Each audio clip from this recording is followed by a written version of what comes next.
Welcome back to Gesundklar.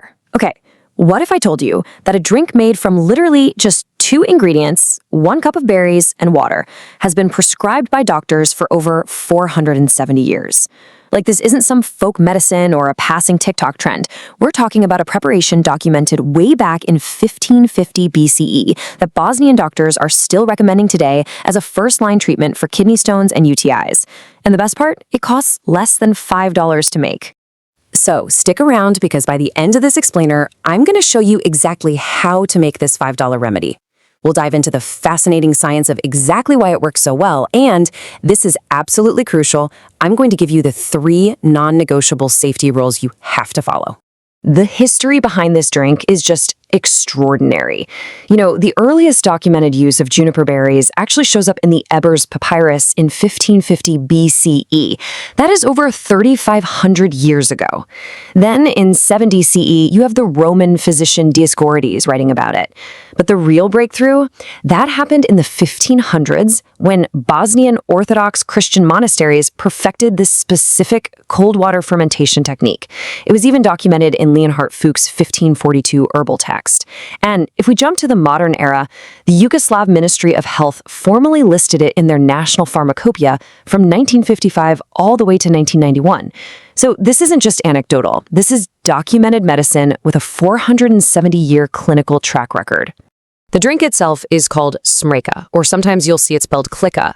Once those Bosnian monasteries dialed in the recipe, it spread like wildfire across the Ottoman Balkans. By the 1900s, literally almost every village pharmacist across what we now know as Bosnia, Croatia, Serbia, and Montenegro was selling smreka as their go-to winter health tonic. So why exactly does this work? Let's break down the chemistry for a second. Juniper berries, which are technically the female seed cones of the plant Juniperus communis, contain this really complex blend of essential oils. You've got alpha-pinene, beta-pinene, sabinine, myrcene, and the real star of the show here, terpinin for all. A 2005 study in the Journal of Antimicrobial Chemotherapy actually measured its antibacterial activity against multiple strains of E. coli, which, you might know, is the bacterium responsible for over 80% of UTIs. And the results? It showed measurable inhibition at the exact concentrations you get in a properly fermented batch. But here's where we really need to talk about methodology. Let's face it, in our modern world, we absolutely love a good shortcut. Well, a 2017 study published in the Journal of Functional Foods decided to put that exact mindset to the test.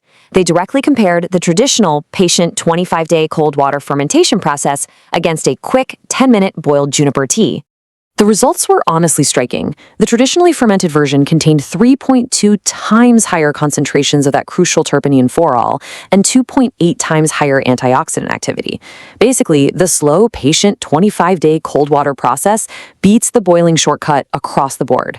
See, the wild yeast that naturally lives on the skin of the berries slowly extracts those active compounds into a water-soluble form, all while producing these trace organic acids that actually improve bioavailability. You literally can't just boil this for 10 minutes and expect the same results. Okay, so here is the exact protocol they've been using in Bosnia for centuries. You'll need 1 cup of dried Juniperus communis berries, 1 quart of non-chlorinated water, a glass jar, some cheesecloth, a rubber band, and a wooden spoon. Step 1, add the berries to the jar. But listen closely. Do not rinse them. That wild yeast on the unwashed surface is exactly what makes the fermentation happen. Step 2, pour your non-chlorinated water over them. Chlorine kills wild yeast dead, so you have to use spring or filtered water. Step 3, give it a stir, and cover it with your cheesecloth just to allow for airflow. Step 4, stick the jar somewhere dark and cool. And finally, step 5, just give it a quick stir once a day for 25 days. Now, just a quick troubleshooting tip. What if you look at your jar after, say, 3 or 4 days and nothing's happening? Like no bubbles, 0 signs of fermentation. Well, the most likely culprit there is your water. If you used regular tap water, the chlorine probably killed off the wild yeast before it could even get to work. If that happens, don't panic at all. You just need to dump it, grab some high-quality spring water or tap water you've left sitting out uncovered overnight to let the chlorine evaporate, and start fresh.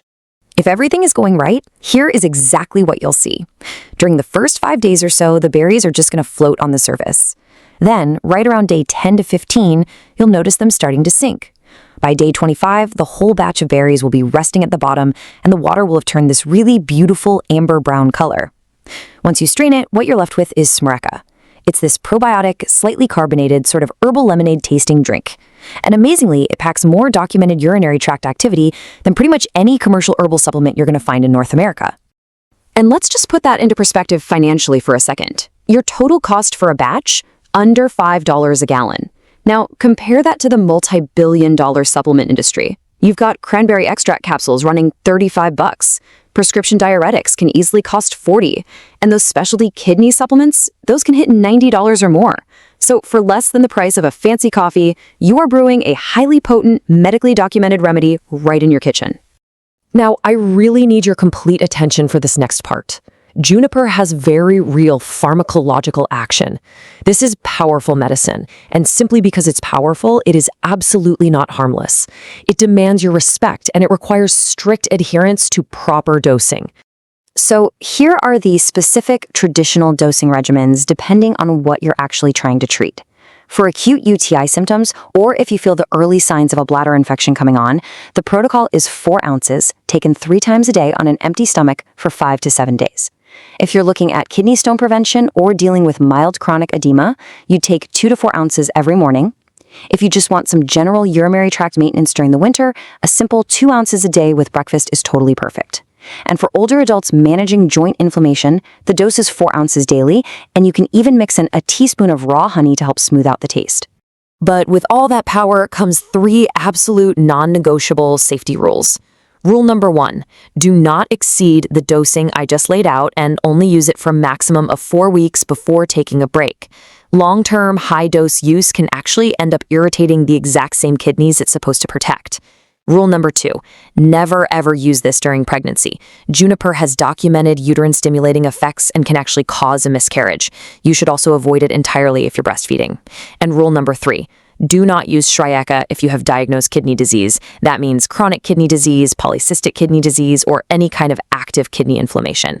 Beyond those 3 rules, there are some pretty severe medication interactions we need to cover. If you're on diabetes medications, you have to monitor your blood sugar super closely. Juniper can actually lower your blood sugar, which compounds the effect of your meds. If you take lithium, do not use Semrica at all.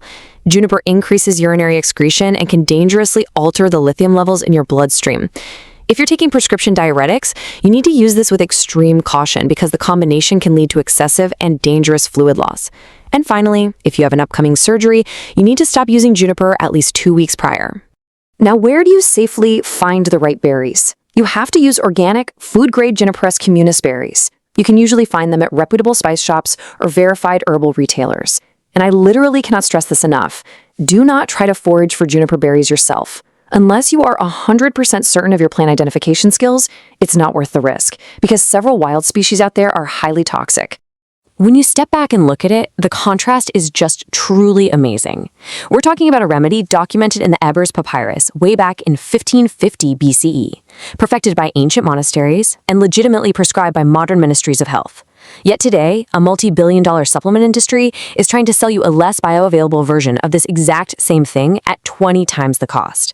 At the end of the day, all you really need is 1 cup of berries, 1 quart of water, 25 days of patience, and a $5 bill.